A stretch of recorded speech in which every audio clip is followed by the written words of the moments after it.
ಆತ್ಮಾವ ಅರೇ ದ್ರಷ್ಟವ್ಯ ಶ್ರೋತವ್ಯೋ ಮಂತವ್ಯೋ ನಿಧಿಧ್ಯಾಸಿತವ್ಯ. ಭಾಗವತ ಸಾರೋದ್ಧಾರದ ಧ್ಯಾನ ಪ್ರಕರಣವನ್ನು ನಾವು ಈಗಾಗಲೇ ಅವಲೋಕಿಸಿ ಮುಗಿಸಿದ್ದೇವೆ. ಆದರೆ ಅದರ ಕುರಿತಾಗಿ ಕೆಲವು ಸಂಶಯಗಳು ಹೇಗೆ ಧ್ಯಾನ ಮಾಡಬೇಕು ಅಂತನ್ನೋದ್ರ ಬಗ್ಗೆ ಬಂದಾಗ ಅದನ್ನೊಂದಿಷ್ಟನ್ನು ವಿವರಿಸಬೇಕು ಅಂತ ಹೀಗೆ ಕಾಣಿಸ್ತು. ಆ ಸಂಶಯಗಳನ್ನು ವಿವರಿಸಬೇಕು, ಉತ್ತರಿಸಬೇಕು ಮತ್ತು ಉತ್ತರಗಳನ್ನು ವಿಸ್ತರಿಸಬೇಕು ಅಂತ. ಈಗಾಗಲೇ ನಾವು ನೋಡಿದಂತೆ ಈ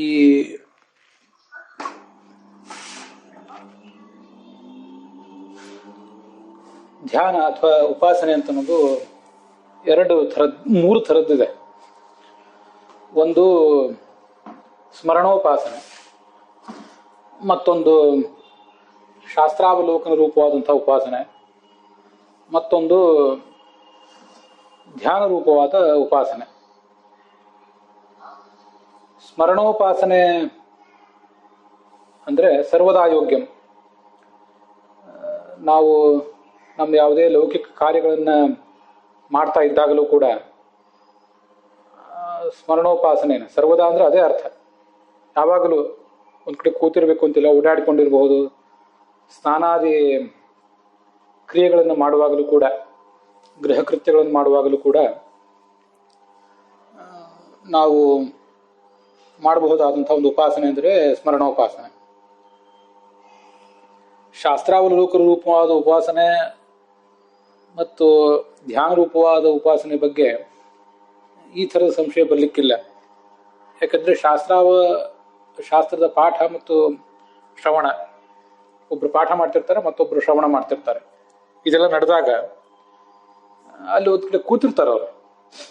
ಶಾಸ್ತ್ರ ಪ್ರವಚನ ಮಾಡುವವರು ಒಂದು ಕಡೆ ಕೂತಿರ್ತಾರೆ, ಶ್ರವಣ ಮಾಡುವವರು ಒಂದು ಕಡೆ ಕೂತ್ಕೊಂಡಿರ್ತಾರೆ.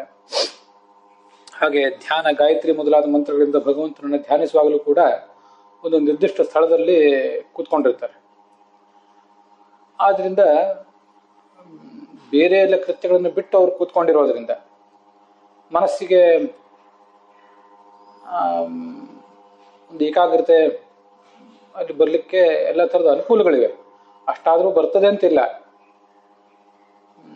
ಪ್ರವಚನ ಮಾಡುವವರಿಗೆ ಆ ವಿಷಯದಲ್ಲಿ ಏಕಾಗ್ರತೆ ಇರ್ತದೆ. ಏಕಾಗ್ರತೆ ಇಲ್ಲದೆ ಇದ್ರೆ ಅವರ ಮಾತಿನಿಂದ, ಅವ್ರ ಮುಖದಿಂದ ಆ ಮಾತು ಹೊರಡುವುದೇ ಕಷ್ಟ ಆಗಿತ್ತು. ಆದರೆ ಕೇಳುವವರಿಗೆ ಶಬ್ದ ಕಿವಿಗೆ ಬೀಳ್ತಾ ಇದ್ರು ಕೂಡ ಅದು ಮನಸ್ಸು ಮತ್ತೇನನ್ನೋ ವಿಚಾರ ಮಾಡುವ ಸಾಧ್ಯತೆ ಇರ್ತದೆ ಅಲ್ಲಿ. ಆದರೂ ಉಳಿದೆಲ್ಲ ಕೆಲಸಗಳನ್ನ ಬಿಟ್ಟೇ ಅದನ್ನ ಮಾಡ್ಲಿಕ್ಕೆ ಕೂತ್ಕೊಂಡಿರೋದ್ರಿಂದ ಏಕಾಗ್ರತೆ ಬರಲಿಕ್ಕೆ ಅಲ್ಲೊಂದು ಅನುಕೂಲ ಇದೆ. ಆ ಸಂದರ್ಭದಲ್ಲೂ ಕೂಡ ಮತ್ತೇನೋ ಗೃಹ ಕೃತ್ಯಗಳನ್ನು ಮಾಡ್ತಾ, ಪುನಃ ಅದು ಎಲ್ಲೋ ದೇವಾಲಯಗಳಲ್ಲಿ, ಮಠಗಳಲ್ಲಿ ಪ್ರವಚನ ನಡೆದರೂ ಕೂಡ ಒಂದೇನೋ ಸಣ್ಣ ಮಟ್ಟಿನ ಗೃಹ ಕೃತ್ಯವನ್ನು ಮಾಡ್ತಾ, ಉದಾಹರಣೆಗೆ ಈ ಹೆಂಗಸರು ಬತ್ತಿ ಮಾಡುವುದನ್ನು ಮೊದಲಾದವುಗಳನ್ನು ಮಾಡ್ತಾ ಶ್ರವಣ ಮಾಡ್ತಾರೆ. ಹೀಗೆ ಮಾಡ್ತಾ ಶ್ರವಣ ಮಾಡಬಹುದು. ಕೆಲವರು ಮುಖದಿಂದ ನಾನು ಕೇಳಿದ ಪ್ರಕಾರ ಏನನ್ನೂ ಮಾಡದೆ ಬತ್ತಿ ಮಾಡುವಂಥ ಕೆಲಸಗಳನ್ನು ನಿಲ್ಲಿಸಿ ಕೇವಲ ಶ್ರವಣ ಮಾತ್ರ ಮಾಡಿದರೆ ನಮಗೆ ಹೆಚ್ಚು ಏಕಾಗ್ರತೆ ಬರ್ತದೆ, ನಾವು ಹೀಗೆ ಮಾಡ್ತೇವೆ ಅಂತ ಅನ್ನೋರಿದ್ದಾರೆ. ಅವರವ್ರ ಅನುಕೂಲ.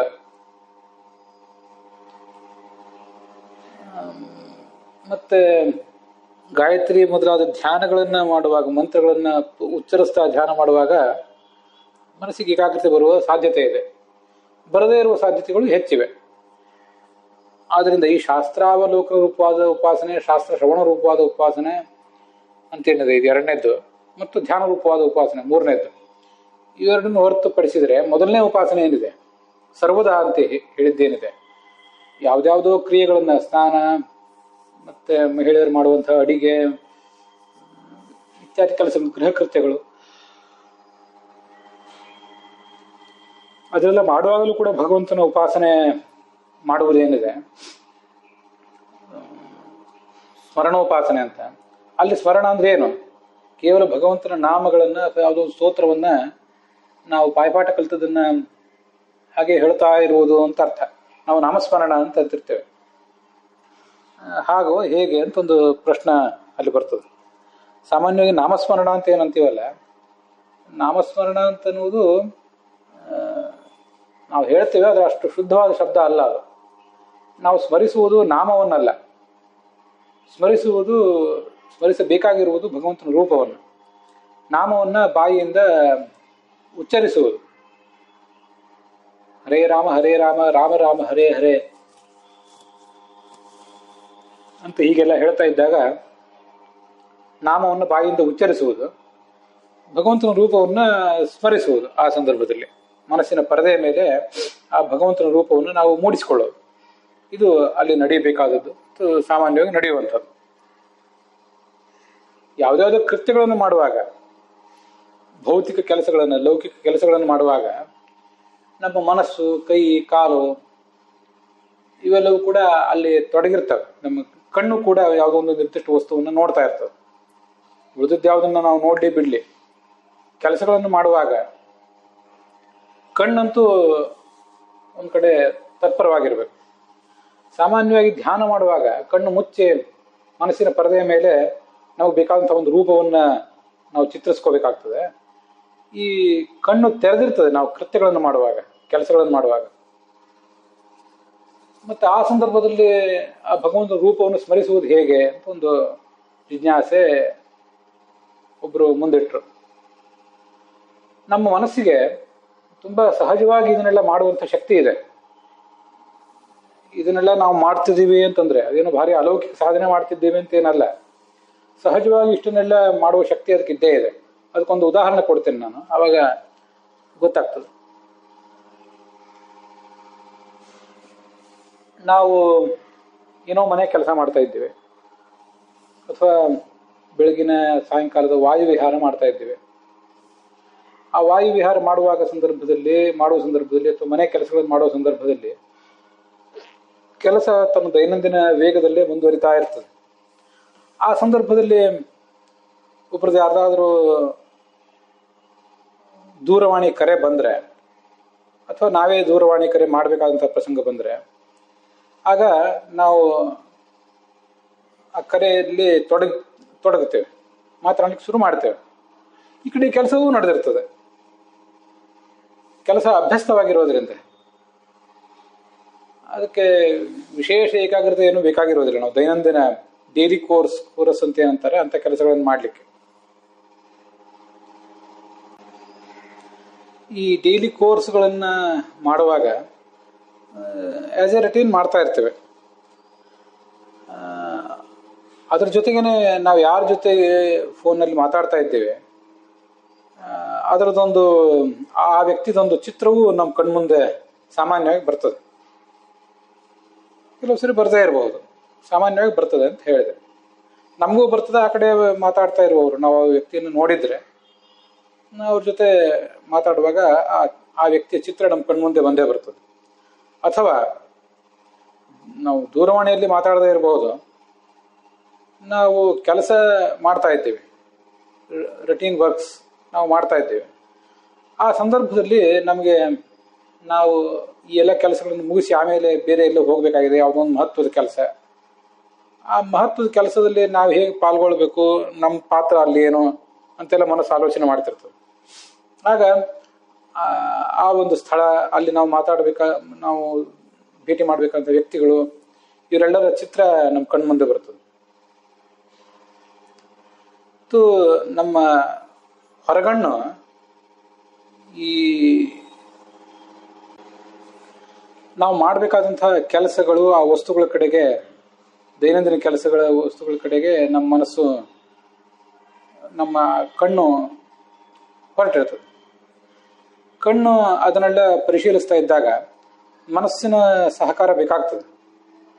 ಆದರೆ ನಾನು ಈಗಾಗಲೇ ಹೇಳಿದಂತೆ ದೈನಂದಿನ ಕೆಲಸಗಳು, ತುಂಬ ಅಭ್ಯಸ್ತವಾದ ಕೆಲಸಗಳನ್ನು ಮಾಡುವಾಗ ಮನಸ್ಸಿನ ಬಹಳ ಆಳವಾದಂಥ ಪಾತ್ರ ಅಲ್ಲೇನು ಇರೋದಿಲ್ಲ. ಮನಸ್ಸಿಗೆ, ಕಣ್ಣಿಗೆ, ದೇಹಕ್ಕೆ ಅದೆಲ್ಲ ಚೆನ್ನಾಗಿ ಅಭ್ಯಸ್ತ ಆಗಿರೋದ್ರಿಂದ ಅವು ನಡೀತಾ ಇರ್ತವೆ. ಆದರೆ ಕೆಲವು ಯಾವುದೋ ಹೊಸ ಕೆಲಸಗಳನ್ನು ಮತ್ತು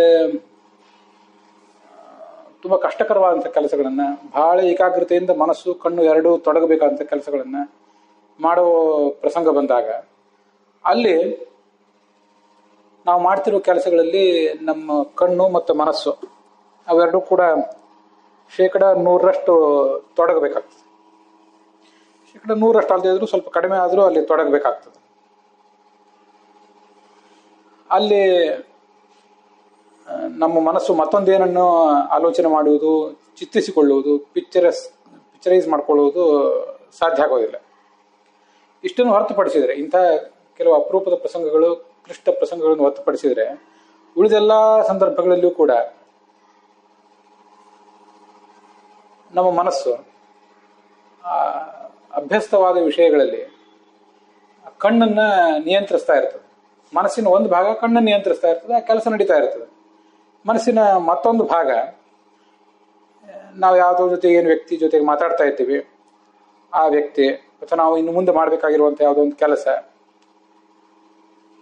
ಆ ಕೆಲಸದ ಬಗ್ಗೆ ನಮ್ಮ ಮನಸ್ಸು ಚಿತ್ರಿಸ್ಕೊಳ್ಳಿಕ್ಕೆ ಶುರು ಮಾಡ್ತದೆ. ಘಟನೆಗಳನ್ನು, ವ್ಯಕ್ತಿಗಳನ್ನು ಚಿತ್ರಿಸ್ಕೊಳ್ಳಿಕ್ಕೆ ಶುರು ಮಾಡ್ತದೆ. ಅಥವಾ ಈ ಹಿಂದೆ ನಾವು ನೋಡಿದಂಥ ಕೆಲವು ಸಂಗತಿಗಳು ಅದನ್ನಾದರೂ ಅದು ಚಿತ್ರಿಸ್ಕೊಳ್ತದೆ. ಈಗ ನಾವು ಮುಂದೆ ಮಾಡಬೇಕಾಗಿರೋದು ಕೆಲವು, ಅಥವಾ ಹಿಂದೆ ನಾವು ಈಗಾಗಲೇ ಮಾಡಿದ್ದಂಥ ಕೆಲವು, ಇವುಗಳನ್ನೆಲ್ಲ ಚಿತ್ರಿಸ್ಕೊಳ್ಳಿಕ್ಕೆ, ನೆನಪಿಸ್ಕೊಳ್ಳಿಕ್ಕೆ ಶುರು ಮಾಡ್ತದೆ. ಅಂತೂ ಮನಸ್ಸಿಗೆ ಈ ಶಕ್ತಿ ಇದೆ. ಏಕಕಾಲದಲ್ಲಿ ಈ ಎರಡು ಕೆಲಸಗಳನ್ನು ಅದು ಮಾಡ್ತದೆ. ದೇವತೆಗಳ ಶಕ್ತಿ ತುಂಬಾನೇ ದೊಡ್ಡದಿರ್ತದೆ ಅಂತ ಶಾಸ್ತ್ರದಲ್ಲಿ ಬರ್ತದೆ. ಅವರು ದಾಂಪತ್ಯ ಕ್ರಿಯೆ, ಮೈಥುನ ಕ್ರಿಯೆ ಅಂತ ಕ್ರಿಯೆಗಳನ್ನು ಮಾಡುವಾಗಲೂ ಕೂಡ ಭಗವಂತನ ನಾಮಸ್ಮರಣವನ್ನ, ಭಗವಂತನ ಆರಾಧನೆಯನ್ನ ಮಾಡ್ತಿರ್ತಾರೆ ತತ್ಕಾಲದಲ್ಲಿ ಅಂತ. ನಮಗೆ ಅಂಥ ಸಾಧನೆ ಎಲ್ಲ ಆಗದೆ ಇರಬಹುದು.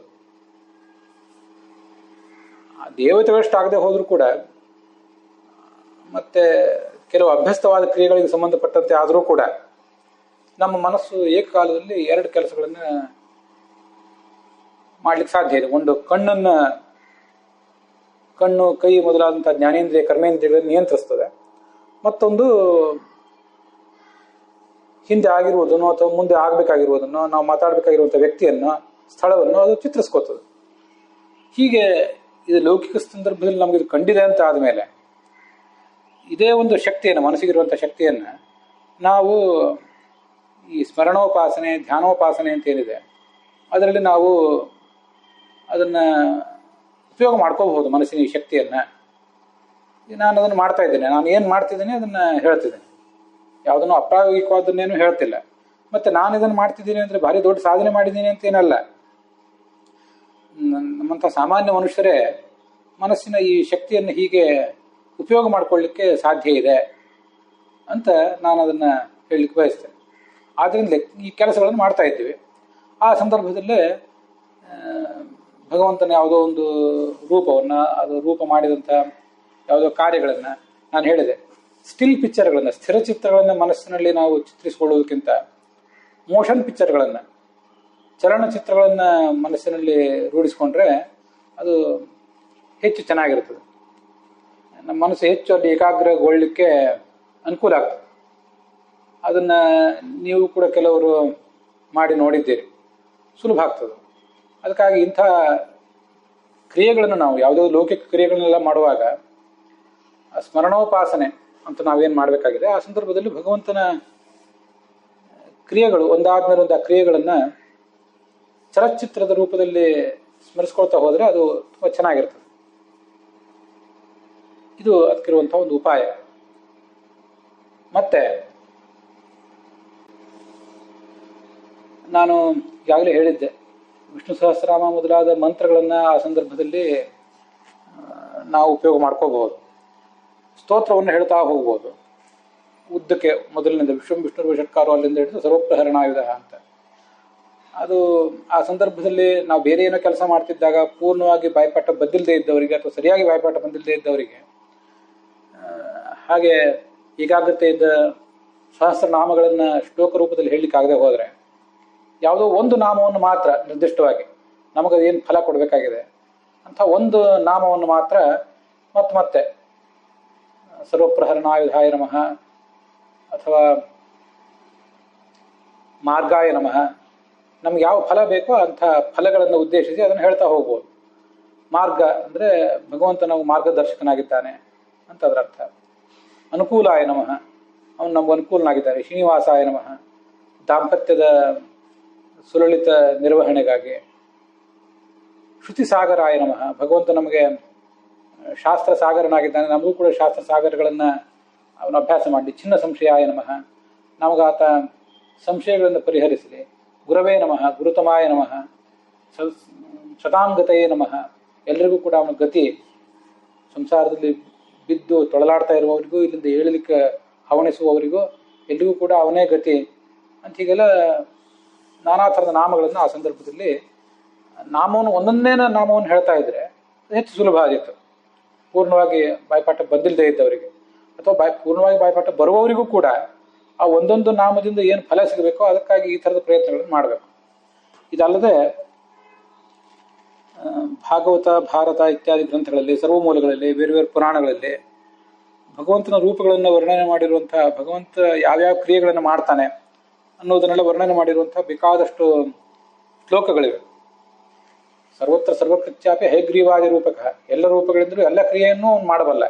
ಆದರೆ ಹಯಗ್ರೀವ ರೂಪದಿಂದ ಜ್ಞಾನ ರಕ್ಷಣೆ ಮಾಡ್ತಾನೆ, ಪರಶುರಾಮ ರೂಪದಿಂದ ಜ್ಞಾನವನ್ನು ಕೊಡ್ತಾನೆ ಮತ್ತು ಧನವನ್ನು ಕೊಡ್ತಾನೆ, ಹಾಗೆ ಕೃಷ್ಣಾದಿ ರೂಪದಿಂದ ನಮ್ಮ ದೋಷವನ್ನು ನಾಶ ಮಾಡ್ತಾನೆ ಅಂತಿದೆ. ಇದಲ್ಲದೆ ಬೇರೆ ಬೇರೆ ಥರದ ಶ್ಲೋಕಗಳಿವೆ. ಪ್ರತಿಯೊಂದು ಶ್ಲೋಕವೂ ಕೂಡ ಅಲ್ಲಿ ಒಂದೊಂದು ಮಂತ್ರವೇ. ಮಹಾಭಾರತ, ಭಾಗವತ ಇತ್ಯಾದಿ ಕಡೆಗಳಲ್ಲಿ, ವಿಶೇಷವಾಗಿ ಭಾಗವತದಲ್ಲಿ ನಾಸ್ತಿ ವಾಕ್ಯಂ ಅಮಂತ್ರಕಂ ಅಂತ ಒಂದು ಮಾತು. ನಾಸ್ತಿ ಅನೌಷಧಂ ಸಸ್ಯಂ ನಾಸ್ತಿ ವಾಕ್ಯಂ ಅಮಂತ್ರಕಂ. ಔಷಧ ಅಲ್ಲದೆ ಇರುವ ಸಸ್ಯವೇ ಯಾವುದೂ ಇಲ್ಲ, ಮಂತ್ರ ಅಲ್ಲದೆ ಇರುವಂಥ ವಾಕ್ಯವೂ ಕೂಡ ಯಾವುದಿಲ್ಲ ಅಂತ ಒಂದು ತಾತ್ಪರ್ಯ. ಆದ್ದರಿಂದ ವಾಕ್ಯದ ಆ ಪದದ ನಿರಂತರ ಉಚ್ಚಾರದ ಮೂಲಕ ವ್ಯಾಸರು ಮೊದಲಾದವರು, ಭಾರತ ಭಾಗವತಾದಿಗಳ ಕರ್ತೃವಾದ ವ್ಯಾಸ ಅಲ್ಲೇನು ಶಕ್ತಿಯನ್ನು ಹುದುಗಿಸಿಟ್ಟಿದ್ದಾರೆ ಅವರು, ಅಥವಾ ಮುಂದೆ ಅದಕ್ಕೆ ವ್ಯಾಖ್ಯಾನ ಮಾಡುವಂಥ, ಅದನ್ನು ಪ್ರವಚನ ಮಾಡಿದಂಥ ಶುಕಾಚಾರ್ಯ ಮೊದಲಾದವರು ಅದರಲ್ಲಿ ಏನು ತಮ್ಮ ಮನಃಶಕ್ತಿಯನ್ನು ಹುದುಗಿಸಿಟ್ಟಿದ್ದಾರೆ ಅದರ ಲಾಭವನ್ನು ನಾವು ಪಡ್ಕೋಬೇಕು.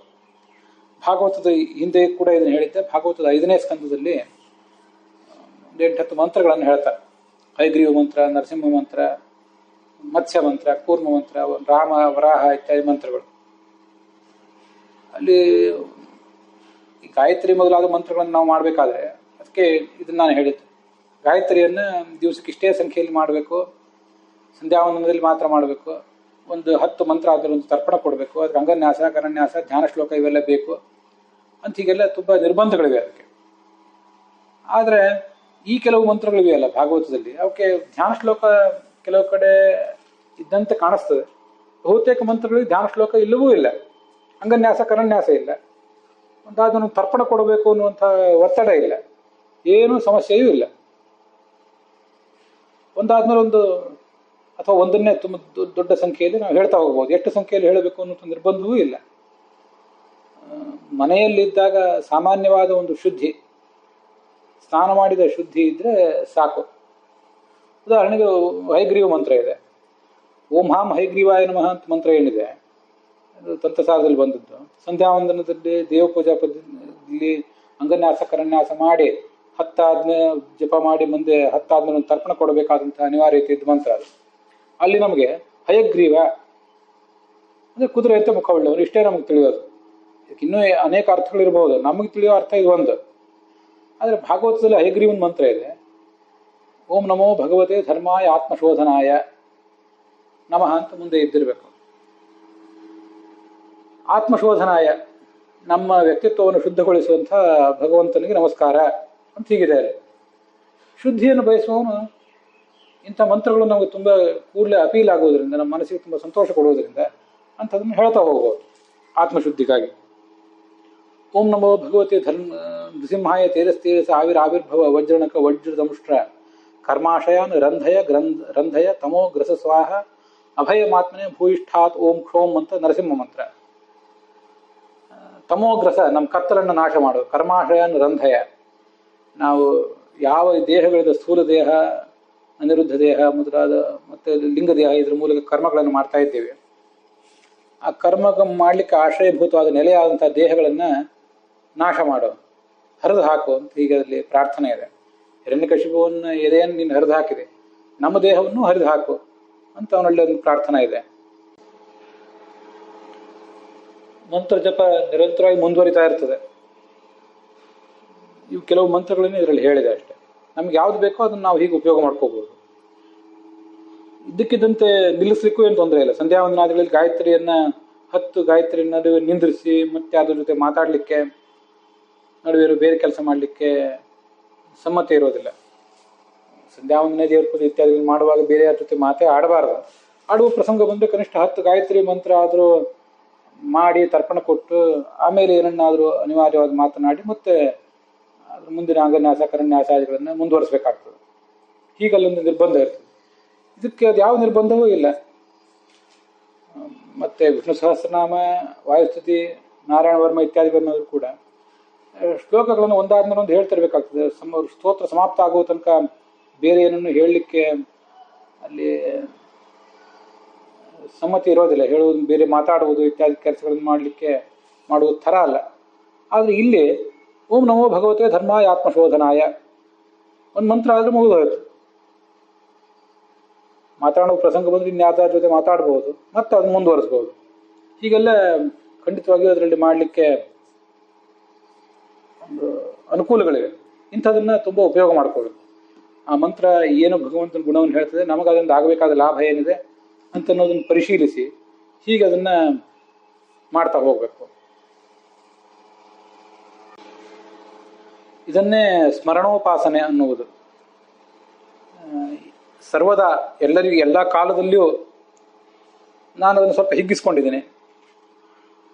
ಸರ್ವತ್ರ ಎಲ್ಲ ದೇಶಗಳಲ್ಲಿಯೂ ಸರ್ವೇಶಾಂ ಎಲ್ಲರಿಗೂ ಕೂಡ ಸಾಧ್ಯ ಆಗುವಂಥ ಉಪಾಸನೆಗಳಿವು. ಆದ್ದರಿಂದ ಇಂಥವನ್ನ ನಾವು ಮುಂದುವರಿಸಬಹುದು.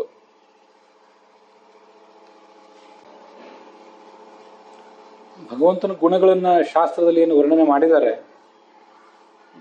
ಆತ ನಿರ್ದೋಷ ಮತ್ತೆ ಸಕಲ ಗುಣ ಪರಿಪೂರ್ಣ, ಮತ್ತೆ ನಮ್ಮಲ್ಲಿ ಆತ ಮಾಡಬೇಕಾಗಿರುವಂಥ ಯಾವುದೋ ಒಂದು ಅನುಗ್ರಹ ಇತ್ಯಾದಿಗಳನ್ನು ಹೇಳ್ತಾ ಹೋದರೆ ಅದಕ್ಕೆ ದಿನವೇ ಸಾಕಾಗಲಿಕ್ಕಿಲ್ಲ. ಆದರೂ ಈಗ ನಾವು ಆತ್ಮಶೋಧನ ಅಂತ ನೋಡಿದ್ವಿ. ಅದರಿಂದ ಹೈಗ್ರೀವ ರೂಪದ ಬಗ್ಗೆ ಬಂತು. ಹೈಗ್ರೀವ ರೂಪದಿಂದ ಆತ ನಮಗೆ ಅನುಗ್ರಹ ಮಾಡ್ತಿದ್ದಾನೆ, ಶಾಸ್ತ್ರೋಪದೇಶವನ್ನು ಮಾಡ್ತಾ ಇದ್ದಾನೆ. ಹೈಗ್ರೀವನ ಕೆಲಸ ಒಂದು ಶಾಸ್ತ್ರೋಪದೇಶ ಮಾಡುವುದು, ಇನ್ನೊಂದು ನಮ್ಮನ್ನ ಸ್ವಚ್ಛಗೊಳಿಸುವುದು. ಹೀಗೆ ಇವೆರಡೂ ಕೂಡ ಹೈಗ್ರೀವನ ರೂಪದಿಂದ ನಮಗೆ ಆಗಬೇಕಾದಂತಹ ಲಾಭಗಳು. ಆತನ ಮುಖದಿಂದ ಬಾಯಿಯಿಂದ ಮತ್ತೆ ಮೂಗಿನಿಂದ ಹರಿದು ಬರುವಂತಹ ಶಾಸ್ತ್ರಗಳ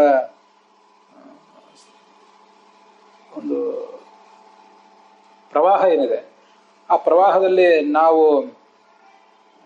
ಅವಗಾಹನ ಮಾಡಿ ನಮ್ಮ ಯೋಗ್ಯತಾನುಸಾರವಾಗಿ ಅವುಗಳನ್ನು ತುಂಬಿಕೋತಾ ಇದ್ದೀವಿ, ನಮ್ಮ ಪಾತ್ರದಲ್ಲಿ ಅವುಗಳನ್ನು ತುಂಬಿಕೋತಾ ಇದ್ದೀವಿ ಅಂತ ನಾವು ಧ್ಯಾನಿಸಬಹುದು. ಮತ್ತೆ ಕೃಷ್ಣ ರೂಪವೂ ಕೂಡ ನಮಗೆ ಭಾಗವತ್ ತಾತ್ಪರ್ಯ ಹೇಳುವಂತೆ ದೋಷನಾಶಕ ಮತ್ತೆ ಜ್ಞಾನವನ್ನು ಕೊಟ್ಟ ರೂಪವೂ ಹೌದು. ದೃಷ್ಟ್ಯಾ ವಾಚಾಚ ರಕ್ಷತೆ ಅಂತ ಕಣ್ಣೋಟದಿಂದಲೂ ಮತ್ತೆ ವಾಣಿಯಿಂದಲೂ ಭಗವಂತ ನಮ್ಮನ್ನ ರಕ್ಷಿಸ್ತಾನೆ ಅಂತ ಹೀಗೆ ವರ್ಣಿಸ್ತಾರೆ ಬೃಹದಾರಣ್ಯಕ ಭಾಷ್ಯದಲ್ಲಿ. ಆದ್ದರಿಂದ ಕೃಷ್ಣ ರೂಪವನ್ನು ಕೂಡ ದೋಷ ಪರಿಹಾರಕ್ಕಾಗಿ ಮತ್ತು ಜ್ಞಾನ ಪ್ರಾಪ್ತಿಗಾಗಿ ಮತ್ತೆ ರಕ್ಷಣೆಗಾಗಿ ಅದೆಲ್ಲವನ್ನು ಕೂಡ ಹೀಗೆ ಧ್ಯಾನಿಸಬಹುದು. ನಾರಾಯಣ ವರ್ಮದಲ್ಲಿ ಬಂದಿರುವಂಥದ್ದನ್ನು ಕೆಲವನ್ನ ಇಲ್ಲಿ ಪರಿಚಯಿಸಿರ್ತೇನೆ. ಯಾಕಂದರೆ ನಾರಾಯಣ ವರ್ಮವು ಕೂಡ ಭಾಗವತದಲ್ಲೇ ಬಂದಂಥ ಒಂದು ಸ್ತೋತ್ರ ರತ್ನ ಅದು. ಗರುಡನ ಮೇಲೆ ಏರಿದಂಥ, ಗರುಡನ ಹೆಗಲು ಏರಿದಂಥ ಅಷ್ಟಭುಜನಾದಂಥ ಭಗವಂತನನ್ನ ಧ್ಯಾನಿಸಬೇಕು. ಶಂಖ, ಚಕ್ರ, ಖಡ್ಗ, ಗುರಾಣಿ, ಗದಾ, ಬಿಲ್ಲು, ಬಾಣ ಮತ್ತು ಪಾಶ ಇಷ್ಟನ್ನು ಧರಿಸಿರುವಂಥ 8 ಕೈಗಳಲ್ಲಿ ಈ 8 ಆಯುಧಗಳನ್ನು ಧರಿಸಿರುವಂಥ ಭಗವಂತನನ್ನ ಧ್ಯಾನಿಸಬೇಕು. ನೀರಿನಲ್ಲಿದ್ದಾಗ, ನಾನು ಈಗಾಗಲೇ ಅದನ್ನು ಹೇಳಿದೆ, ನೀರಿನಲ್ಲಿ ನಾವು ಸ್ನಾನ ಮಾಡುವಾಗ ಇತ್ಯಾದಿ ಪ್ರಸಂಗಗಳಿದ್ದಾಗ ಅದೊಂದು ದೈಹಿಕ ಕಾರ್ಯನೇ, ಕೆಲಸ ನಡೀತಾ ಇರ್ತದೆ. ಅಲ್ಲಿ ಮತ್ಸ್ಯಮೂರ್ತಿ, ಮತ್ಸ್ಯರೂಪನಾದ ಭಗವಂತನನ್ನ ಆತ ಮತ್ಸ್ಯಾವತಾರ ತಾಳಿ ಮನುವಿಗೆ ಶಾಸ್ತ್ರವನ್ನು ಬೋಧಿಸಿದ್ದು, ಮತ್ತೆ ರಾಕ್ಷಸರನ್ನ ಸದೆ ಬಡಿದು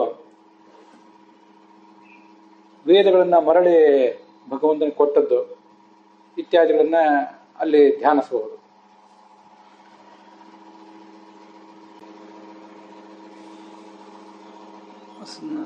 ನೆಲದ ಮೇಲೆ ವಾಮನ ರೂಪಿಯಾದ ಭಗವಂತ, ಆತನ ಆ ಬೃಹತ್ ಗಾತ್ರದ ವಾಮನ ತ್ರಿವಿಕ್ರಮ ಅವರ ಬೃಹತ್ ಗಾತ್ರದ ಶರೀರ, ಮತ್ತೆ ಆತನ ಪಾದಗಳು 3 ಲೋಕಗಳನ್ನು ಅಳೆದದ್ದು, ಇದನ್ನ ಧ್ಯಾನಿಸಬಹುದು. ಆಕಾಶದಲ್ಲಿದ್ದಾಗ ತ್ರಿವಿಕ್ರಮನನ್ನ, ನೆಲದಲ್ಲಿ ತ್ರಿವಿಕ್ರಮನನ್ನ, ನೆಲದಲ್ಲಿ ವಾಮನನನ್ನ, ಆಕಾಶದಲ್ಲಿ ತ್ರಿವಿಕ್ರಮನನ್ನು ಧ್ಯಾನಿಸಬೇಕು ಅಂತ ನಾರಾಯಣ ವರ್ಮ ಹೇಳ್ತದೆ. ಅಡವಿಯಲ್ಲಿದ್ದ, ಕಾಡಿನಲ್ಲಿದ್ದಾಗ, ಯುದ್ಧ ಭೂಮಿಯಲ್ಲಿ, ಇಂಥ ಸಂದರ್ಭಗಳಲ್ಲಿ ನರಸಿಂಹನನ್ನ ಧ್ಯಾನಿಸಬೇಕು. ಅವನ ಗರ್ಜನವನ್ನು ಧ್ಯಾನಿಸಬೇಕು. ಅವನ ಗರ್ಜನೆಯಿಂದ ದಿಕ್ಕುಗಳೆಲ್ಲ ನಡಗಿದವು ಅಂತ ಅಲ್ಲಿ ವರ್ಣನೆ ಬರ್ತದೆ. ಮಾರ್ಗದಲ್ಲಿ, ಪ್ರಯಾಣದಲ್ಲಿ ವರಾಹನನ್ನು ಧ್ಯಾನಿಸಬೇಕು. ನಮ್ಗೆ ಅಗ್ರತೋ ನರಸಿಂಹಶ್ಚ ಪೃಷ್ಠತೋ ಗೋಪಿನಂದನಃ ಪಾರ್ಶ್ವಯೋ ಸಶರೌ ಸ್ಯಾತಾಂ ಭ್ರಾತರವು ರಾಮಲಕ್ಷ್ಮಣವು ಅನ್ನುವ ಶ್ಲೋಕ ಗೊತ್ತಿದೆ. ಆ ಶ್ಲೋಕ ಹೇಳಬಾರ್ದು ಅಂತ ಹೇಳ್ತಿಲ್ಲ. ನರಸಿಂಹ ಮುಂದೆ, ಹಿಂದೆ ಕೃಷ್ಣ, ಅಕ್ಕಪಕ್ಕದಲ್ಲಿ ರಾಮಕೃಷ್ಣರು. ಬಲರಾಮ ಮತ್ತೆ, ನಾನು ಹೇಳುವ ತಪ್ಪು ಹೇಳಿದೆ, ಬಲರಾಮ ಅಲ್ಲ, ಕೃಷ್ಣ, ರಾಮ ಮತ್ತು ಲಕ್ಷ್ಮಣರು. ಭ್ರಾತರವು ಸಸರವು ಸ್ಯಾತಾಂ ಭ್ರಾತರವು ರಾಮಲಕ್ಷ್ಮಣವು ಅಂತ ಹೀಗೆ ಧ್ಯಾನಿಸುವುದೊಂದು ಪದ್ಧತಿ ಇದೆ. ಈ ಶ್ಲೋಕನೆಲ್ಲರಿಗೂ ಕಲಿಸುವುದು ರೂಢಿ ಇದೆ. ಆದರೆ ಪ್ರಯಾಣದಲ್ಲಿದ್ದಾಗ, ನಾವು ನಡ್ಕೊಂಡು ಹೋಗುವಾಗ ವರಾಹನನ್ನು ಧ್ಯಾನಿಸಬೇಕಾದದ್ದು ನಾರಾಯಣ ವರ್ಮ ನಮ್ಗೆ ಕೊಡುವಂತಹ ಸಂದೇಶ. ಪರ್ವತದ ತುದಿಗಳಲ್ಲಿ ಹೋಗುವ ಪ್ರಸಂಗ ಬಂದಾಗ ಅಲ್ಲಿ ಪರಶುರಾಮ ರಕ್ಷಿಸಬೇಕು. ಪ್ರವಾಸ, ಮನೆಯನ್ನು ಬಿಟ್ಟು ದೀರ್ಘಕಾಲದ ಪ್ರವಾಸ ಮಾಡಿದ ಸಂದರ್ಭದಲ್ಲಿ ರಾಮಲಕ್ಷ್ಮಣರನ್ನ ಧ್ಯಾನಿಸಬೇಕು.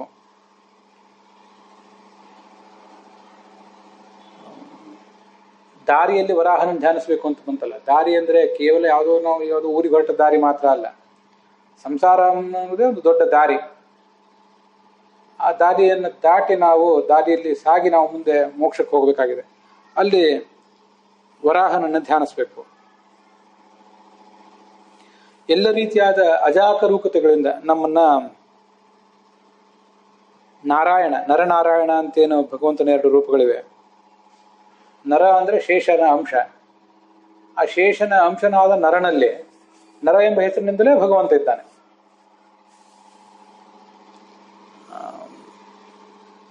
ಎಲ್ಲ ಥರದ ಪ್ರಮಾದಗಳು ನಮ್ಮಿಂದ ಏನು ಅಜಾಗರೂಕತೆಗಳು ಘಟಿಸ್ತವೆ, ಅದಕ್ಕಾಗಿ ನಾರಾಯಣನನ್ನು ಧ್ಯಾನಿಸಬೇಕು. ನಾವು ಜನರನ್ನು ಅಪಹಾಸ್ಯ ಮಾಡ್ತೇವೆ, ಅಥವಾ ಜನರಿಂದ ಕೆಲವು ಬಾರಿ ನಾವೇ ಅಪಹಾಸ್ಯಕ್ಕೊಳಗಾಗ್ತೇವೆ. ಇಂಥ ದೋಷಗಳನ್ನು ತಪ್ಪಿಸ್ಲಿಕ್ಕಾಗಿ ನರನನ್ನು ಧ್ಯಾನಿಸಬೇಕು. ನಮಗಿರುವ ದುರ್ಯೋಗಗಳು, ಕೆಟ್ಟ ಯೋಗಗಳು, ಜ್ಯೋತಿಷಿಗಳು ಹೇಳ್ತಿರ್ತಾರೆ, ಯಾವ್ದಾವ್ದೋ ಈ ಯೋಗ ನಿಮಗಿಲ್ಲ, ಇಂಥ ದುರ್ಯೋಗ ನಿಮಗಿದೆ ಅಂತೆಲ್ಲ ಹೇಳ್ತಿರ್ತಾರೆ. ಆ ದುರ್ಯೋಗಗಳನ್ನು ಕಳೆದು ಸದ್ಯೋಗಗಳನ್ನು ಕೊಡುವುದಕ್ಕಾಗಿ ಮತ್ತು ಅಜ್ಞಾನವನ್ನು ಕಳೆದು ಮೋಕ್ಷೋಪಾಯವಾದ ಜ್ಞಾನವನ್ನು ಕೊಡುವುದಕ್ಕಾಗಿ ದತ್ತಾತ್ರೇಯನನ್ನ ಧ್ಯಾನಿಸಬೇಕು. ದತ್ತಾತ್ರೇಯನನ್ನ ಧ್ಯಾನಿಸುವುದು ನಮ್ಮಲ್ಲಿ ರೂಢಿಯಲ್ಲಿ ಬಂದಿಲ್ಲ. ಈ ಶ್ಲೋಕ ಹೀಗೆ ಭಾಗವತ ಹೇಳ್ತಾ ಇದೆ, ನಾರಾಯಣ ವರ್ಮ ಹೇಳ್ತಿದೆ ಅಂದ್ರೆ ದತ್ತಾತ್ರೇಯನ ಆ ರೂಪವನ್ನ, ಅದು ಅಕ್ಕಪಕ್ಕದಲ್ಲಿ ನಾಯಿಗಳನ್ನು ಇಟ್ಕೊಂಡಿದೆ, ಇಂಥ ಕೆಲವು ಚಿತ್ರಗಳನ್ನೆಲ್ಲ ನಾವು ನೋಡಿರ್ತೀವಿ. ಹಾಗಿಲ್ಲದೆ ಹೋದ್ರು ದತ್ತ ಅಂತನೂ ಒಬ್ಬ ಮುನಿ ಅಂತ ಈಗ ಅವನನ್ನ ಧ್ಯಾನಿಸ್ಲಿಕ್ಕೆ ಬೇರೆ ಒಂದು ರೂಪವನ್ನ, ಜಟಾಧಾರಿಯಾದ ಬೇರೊಂದು ರೂಪವನ್ನು ಧ್ಯಾನಿಸ್ಲಿಕ್ಕೆ ಖಂಡಿತ ಏನೂ ತೊಂದರೆ ಇಲ್ಲ. ಪ್ರಹ್ಲಾದ ಮೊದಲಾದವರಿಗೆ ಉಪದೇಶ ಮಾಡಿದ ರೂಪ ಅದು. ಅಲರ್ಕ, ಯದು, ಪ್ರಹ್ಲಾದ ಇವರೆಲ್ಲರಿಗೂ ಉಪದೇಶ ಮಾಡಿದ ರೂಪ ಅಂತ ದತ್ತನನ್ನು ಧ್ಯಾನಿಸಬೇಕು. ದುರ್ಯೋಗಗಳನ್ನು ಕಳೆದು ಸದ್ಯೋಗಗಳನ್ನು ಕೊಡ್ತಾನೆ. ಕರ್ಮದ ಬಂಧನ ನಮಗೇನಿದೆ, ಅದಕ್ಕಾಗಿ ಕಪಿಲನನ್ನು ಧ್ಯಾನಿಸಬೇಕು ಅಂತ ಹೇಳ್ತದೆ. ಇವೆಲ್ಲ ನಿತ್ಯ ಮಾಡಬೇಕಾದ ಧ್ಯಾನಗಳು. ಆ ದತ್ತ, ಕಪಿಲ ಇತ್ಯಾದಿಗಳಿಗೆ ಬೇಕಾದಂತಹ ಧ್ಯಾನ ಶ್ಲೋಕಗಳು ಕೂಡ ತಂತ್ರಸಾರದಲ್ಲಿವೆ. ಮಂತ್ರವನ್ನೇ ಜಪಿಸುವುದಾದ್ರೆ ಮತ್ತೆ ನಾನು ಹೇಳಿದಂತೆ 10 ಮಂತ್ರ ಆದ್ಮೇಲೆ ಒಂದು ತರ್ಪಣ ಇತ್ಯಾದಿಗಳು ಬೇಕಾಗುತ್ತವೆ. ಆದರೆ ಅಲ್ಲಿರುವ ಬರೇ ಧ್ಯಾನ ಶ್ಲೋಕ ಅಥವಾ ದತ್ತಾಯ ನಮಃ, ಕಪಿಲಾಯ ನಮಃ ಇದಿಷ್ಟನ್ನೇ ಹೇಳಲಿಕ್ಕೆ. ಕಪಿಲಾಚಾರ್ಯ ಅಂತ ವಿಷ್ಣು ಸಹಸ್ರನಾಮದಲ್ಲಿ ಇದ್ದೇ ಇದೆ. ಓಂ ಕಪಿಲಾಚಾರ್ಯಾಯ ನಮಃ ಓಂ. ಸ್ತ್ರೀಯರು ಹೇಳುವುದಾದ್ರೆ ಶ್ರೀಂ ಕಪಿಲಾಚಾರ್ಯಾಯ ನಮಃ ಇಷ್ಟನ್ನೇ ಹೇಳ್ತಾ ಇರಬಹುದು. ತರ್ಪಣದ, ಅಂಗನ್ಯಾಸದ, ಕರನ್ಯಾಸದ, ಧ್ಯಾನದ ಗೋಜಿಲ್ಲ. ಸನತ್ ಕುಮಾರ ನಮ್ಮನ್ನ ಕಾಮದೇವನಿಂದ ಕಾಪಾಡಬೇಕು ಅಂತ ಹೇಳ್ತಾ ಇದೆ. ನಾನು ಇದನ್ನ ಅನೇಕ ಬಾರಿ ನನಗೆ ಆಪ್ತರಾದವ್ರ ಜೊತೆ ಹೇಳ್ಕೊಂಡಿದ್ದೆ. ಕೇವಲ ಯೌವನದಲ್ಲಿ ತಪ್ಪು ನಮ್ಮದಲ್ಲ, ತಪ್ಪು ನಿಮ್ಮದಲ್ಲ, ವಯಸ್ಸಿನ ತಪ್ಪು ಅಂತ ಹೇಳ್ತಿರ್ತಾರಲ್ಲ, ಆವಾಗ ಮಾತ್ರ ಅಲ್ಲ, ಎಲ್ಲ ಸಂದರ್ಭದಲ್ಲಿಯೂ. ನಾಳೆ ಸಾಯ್ತೇವೆ ಅಂದ್ರೆ ಸಾಯುವ ಗಳಿಗೆವರೆಗೂ ನಮ್ಮಿಂದ ಈ ಕಾಮಕ್ಕೆ ಸಂಬಂಧಪಟ್ಟಂತೆ ಏನಾದರೂ ಒಂದು ತೊಂದರೆ ಇನ್ನೊಬ್ಬರಿಗೆ ಆಗಬಹುದು. ಇನ್ನೊಬ್ಬ ಯಾವುದೋ ಸ್ತ್ರೀಗೋ ಪುರುಷನಿಗೋ, ನಾವು ಸ್ತ್ರೀ ಆಗಿದ್ರೆ ಪುರುಷನಿಗೆ, ನಾವು ಪುರುಷ ಆಗಿದ್ರೆ ಸ್ತ್ರೀಗೆ ನಮ್ಮಿಂದ ತೊಂದರೆ ಆಗಬಹುದು. ಹಾಗೇನೆ ಅವರಿಂದ ನಮಗೆ ತೊಂದರೆ ಆಗುವಂಥ ಸಾಧ್ಯತೆ ಇದೆ. ಇಂಥ ಒಂದು ಅಪಾಯ ಕಾಮದ ವಿಷಯದಲ್ಲಿ ಮನುಷ್ಯ ಕಾಲ್ಜಾರುವ ಅಪಾಯ ಯಾವತ್ತೂ ಅವನಿಗಿದ್ದೇ ಇದೆ. ಮನುಷ್ಯ ಬಹಳ ಎಚ್ಚರಿಕೆಯಿಂದ ಇರಬೇಕು. ಅದಕ್ಕಾಗಿ ಸನತ್ ಕುಮಾರನನ್ನು ಧ್ಯಾನಿಸಬೇಕು. ವಿಷ್ಣು ಸಹಸ್ರನಾಮದಲ್ಲಿ ಬಂದಂತೆ ಕಾಮಘ್ನೇ ನಮಃ, ಕಾಮಘ್ನೇ ನಮಃ, ಕಾಮಘ್ನೇ ನಮಃ, ಕಾಮಂ ಹಂತಿ ಕಾಮಃ, ಅದರ ಚತುರ್ಥಿ ವಿಭಕ್ತಿ ಕಾಮಘ್ನೇ ನಮಃ ಅಂತ ಅವನನ್ನು ಧ್ಯಾನಿಸಬೇಕು.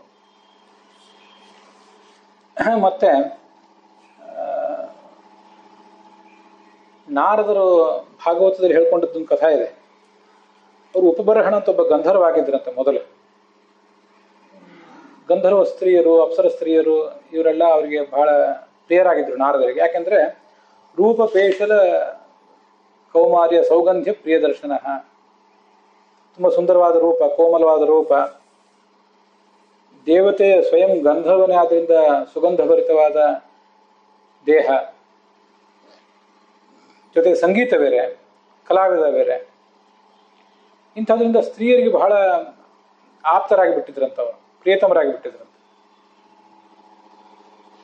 ಮತ್ತೆ ತತ್ಪುರ ಲಂಪಟಃ ಅಂತಲ್ಲಿ ಶಬ್ದ ಪ್ರಯೋಗ ಮಾಡ್ತಾರೆ.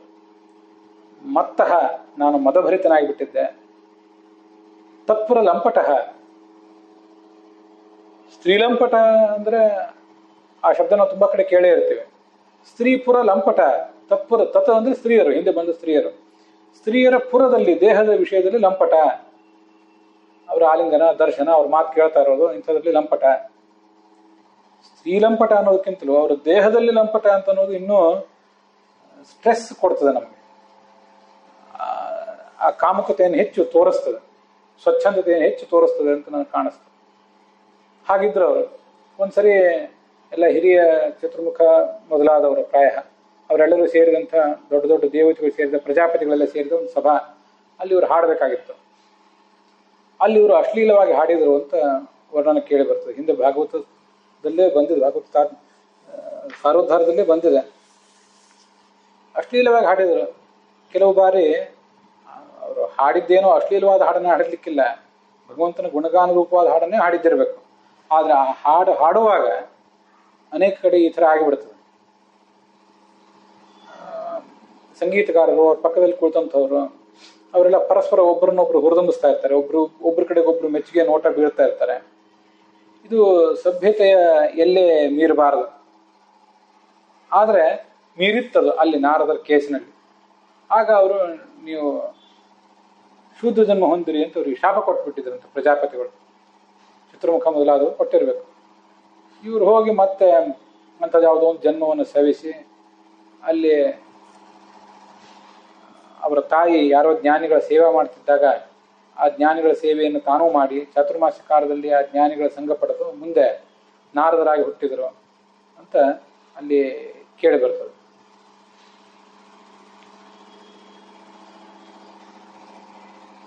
ಇದು ಆರೂಢ ಪತಿತ, ಎತ್ತರದ ಸ್ಥಾನಕ್ಕೆ ಹೋಗಿದ್ದಾರೆ. ಮಾಡಬೇಕಾದ ಭಗವಂತನ ಸೇವಾರೂಪವಾದ ಸಂಗೀತ ಮತ್ತೆ ಅಂಥ ಉತ್ತಮ ಕಾರ್ಯಗಳು, ಅಂಥದನ್ನು ಕೂಡ ಭಗವಂತನ ಪ್ರೀತಿಗಾಗಿ ಎದುರುಗಡೆ ಕೂತಿರುವಂತಹ ಭಗವಂತನ ಶ್ರೇಷ್ಠ ಪ್ರತೀಕರಾದ ಪ್ರಜಾಪತಿಗಳ ಪ್ರೀತಿಗಾಗಿ ಮಾಡದೆ ತನ್ನ ಸುತ್ತಮುತ್ತಲಿದ್ದಂತಹ ಯಾರೋ ಸ್ತ್ರೀಯರು ಅವರನ್ನು ಮೆಚ್ಚಿಸುವುದಕ್ಕಾಗಿ, ಇವರನ್ನು ಮೆಚ್ಚಿಸುವುದಕ್ಕಾಗಿ ಹೀಗೆಲ್ಲ ಮಾಡಿದ್ರಿಂದ ಅಂತ ಶ್ರೇಷ್ಠವಾದ ಕೆಲಸವೂ ಕೂಡ ಇವರನ್ನ ಭ್ರಷ್ಟರನ್ನಾಗಿ ಮಾಡಿತ್ತು. ತಾನೇವ ಭಾವೋಪಹತಾನಿ ಕಲ್ಕಃ ಅಂತ ಮಹಾಭಾರತ ಹೇಳ್ತದೆ. ಯಾವ ಕೆಲಸವೂ ಮೂಲತಃ ತಪ್ಪಲ್ಲ, ಆದರೆ ನಮ್ಮ ಭಾವ ದುಷ್ಟವಾಗಿದ್ದರೆ ಕರ್ಮವೂ ಕೂಡ ದುಷ್ಟ ಆಗ್ತದೆ. ಹೀಗೆ ಅವ್ರದ್ದು ಭಾವ ದುಷ್ಟ ಆಗಿತ್ತು, ಅದರಿಂದ ಅವ್ರ ಕರ್ಮ ದುಷ್ಟ ಆಗಿ ಹೋಯಿತು. ಅವ್ರು ಹೇಗೆ ಪತಿತರಾದರು ಅನ್ನೋದನ್ನು ನಾವು ಅನುಸಂಧಾನ ಮಾಡ್ಕೋಬೇಕು. ಯಾರ್ಯಾರನ್ನು ಮೆಚ್ಚಿಸುವುದಕ್ಕಾಗಿ ಯಾರ್ಯಾರ್ದೋ ಸಂಘದಲ್ಲಿ, ಯಾರ್ಯಾರ್ದೋ ಸರ್ಕಲ್ಗಳಲ್ಲಿ, ಯಾರ್ಯಾರ್ದೋ ವೃತ್ತಗಳಲ್ಲಿ ನಾವು ಮೈ ಬರಿಬಾರದು. ಪ್ರತಿಯೊಬ್ಬ ಮನುಷ್ಯನಿಗೂ ಅಂಥ ಒಂದು ವೃತ್ತ, ಅಂಥದ್ದೊಂದು ವಾತಾವರಣ, ಪರಿಸರ ಅವಾಗ ನಿರ್ಮಾಣ ಆಗ್ತಿರ್ತದೆ. ಅಂಥ ವೃತ್ತಗಳಲ್ಲಿ ನಾವು ಮೈ ಮರೆಯುವಂತಾಗಬಾರದು. ಅಂಥ ಪರಿಸರದಲ್ಲಿ, ಕಲುಷಿತವಾದ ಪರಿಸರದಲ್ಲಿ ಇದನ್ನು ಮಾಡ್ತಿರುವುದು ಯಾವತ್ತು ನಾವು ಭಗವಂತನ ಆರಾಧನಾ ರೂಪವಾಗಿ ಈ ಎಲ್ಲ ಸಂಗೀತ, ಪಾಠ, ಪ್ರವಚನ, ಶ್ರವಣ ಇತ್ಯಾದಿಗಳೆಲ್ಲವನ್ನೂ ಮಾಡ್ತಿದ್ದೀವಿ ಅನ್ನುವಂಥ ಎಚ್ಚರ ಇರಬೇಕು. ಅದಕ್ಕಾಗಿ ನಮ್ಮನ್ನು ಸನತ್ ಕುಮಾರ ಕಾಪಾಡಬೇಕು ಅಂತ ಅಲ್ಲಿ ವರ್ಣನ ಬಂದಿದೆ. ಅದಕ್ಕಾಗಿ ಆಯಾ ಭಗವಂತನ ಆಯಾ ನಾಮಗಳನ್ನು ನಾವು ನಿರಂತರವಾಗಿ ಸ್ಮರಿಸ್ಕೋತಾನೆ ಇರಬೇಕು. ಸನತ್ ಕುಮಾರಾಯ ನಮಃ, ಸನತ್ ಕುಮಾರಾಯ ನಮಃ, ಕಾಮಘ್ನೇ ನಮಃ, ಕಾಮಘ್ನೇ ನಮಃ ಇತ್ಯಾದಿ ರೂಪವಾಗಿ. ಆ ಸಂದರ್ಭದಲ್ಲೇ ಕಾಮದ ಉಪಟಳಕ್ಕೆ ತುತ್ತಾಗಿ ಯಾರ್ಯಾರು ಏನೇನು ದುಸ್ಥಿತಿ ಅನುಭವಿಸಿದ್ರು ಅನ್ನೋದನ್ನು ಶಾಸ್ತ್ರಗಳಲ್ಲೇ ಬಂದಿರುವುದನ್ನು ಸ್ವಯಂ ನಾರದರು ಅಷ್ಟು ಓಪನ್ ಮೈಂಡೆಡ್ ಅವರು ತಾವು ಹೇಳ್ಕೊಂಡ್ರು ತಮ್ಮ ದೋಷವನ್ನು. ನಾವು ನಮ್ಮಂಥವ್ರು ಏನು ಹೇಳ್ಕೊಂಡೇವು, ಯಾವ ದೋಷವನ್ನು ಹೇಳ್ಕೊತೀವಿ, ಯಾರ ಮುಂದೆ ಹೇಳ್ಕೊತೀವಿ? ಎಲ್ಲ ಮರ್ಯಾದೆ ಪ್ರತಿಷ್ಠೆಯ ಪ್ರಶ್ನೆಗಳಲ್ಲೇ ಬದುಕ್ತಾ ಇರುವಂಥವ್ರು ನಾವು. ಅಂಥ ಕಥೆಗಳನ್ನು ಆ ಸಂದರ್ಭದಲ್ಲಿ ನೆನಪು ಮಾಡ್ಕೋಬೇಕು. ಇದೇ ಸ್ಮರಣೋಪಾಸನೆ. ನಮಗೆ ಶಾಸ್ತ್ರಾವಲೋಕನ ರೂಪವಾದ ಉಪಾಸನೆಯನ್ನು ಮಾಡಲಿಕ್ಕೆ, ನಮಗೆ ಧ್ಯಾನ ರೂಪವಾದ ಉಪಾಸನೆಯನ್ನು ಮಾಡಲಿಕ್ಕೆ ಬಹಳಷ್ಟು ಅವಕಾಶಗಳು ಸಿಗೋದಿಲ್ಲ ಸಂಸಾರದ ಕೃತ್ಯಗಳಲ್ಲಿ ಮಗ್ನರಾದವರಿಗೆ. ಉಪದ್ರುತ ನಾನಾ ಥರದ ಸಾಂಸಾರಿಕ ಉಪದ್ರವಗಳಿಂದ ಪೀಡಿತರು ನಾವು. ಆದರೆ ಸ್ಮರಣೋಪಾಸನೆಯನ್ನು ಹೀಗೆ ಪ್ರಭಾವಕಾರಿಯಾಗಿ, ಪ್ರಯೋಜನಕಾರಿಯಾಗಿ ನಾವು ಮಾಡ್ಕೊಳ್ಬಹುದು. ಇದ್ರ ಬಗ್ಗೆ ಇನ್ನೂ ಹೇಳಲಿಕ್ಕೆ ಇದೆ, ಅದನ್ನು ಮುಂದಿನ ಭಾಗದಲ್ಲಿ ಹೇಳ್ತೇನೆ.